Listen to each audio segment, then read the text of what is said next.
درخت خرما داخلش مغز درخت خرما مثل خربوزه هست، رنگش خورده میشد.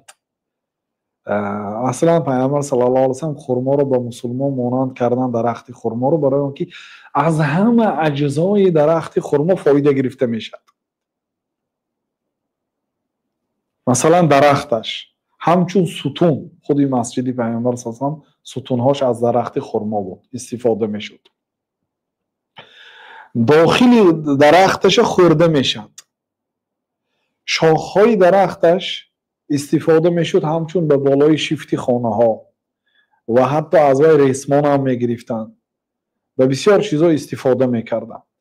خرما هم همین در حالت غوره بودنش خورده میشد، در حالت شیرین پخته رسیدنش تر حالتش خورده میشد، در حالت خشک ذخیره کرده میشد. دانکش شتور میخورد.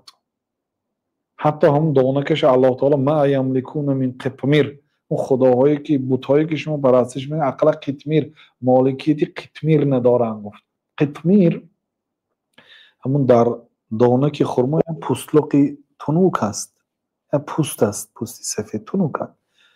خداهایی که شما عبادت میکنید، گفت ای مشرکا بت و هیکل و هر چی عبادت، یعنی مالکیت قطمیر ندارن، یعنی پوستی که در بالای دانه خرماش هم قدر ملک نداره.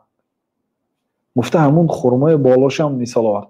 در جای دیگر ولا یظلمون فتیلا، روز قیامت آدم ها مثل فتیل ظلم کرده نمیشن. فتیل همون در دانه خرما در مابینش یک جویک هست، یک جویبارچه هست، یک رخ هست، در بین همون رخ یک رشته هست، همون نامش فتیل گفته میشه. ولا یظلمون فتیلا، آدم ها مثل فتیل روز قیامت ظلم کرده نمیشن.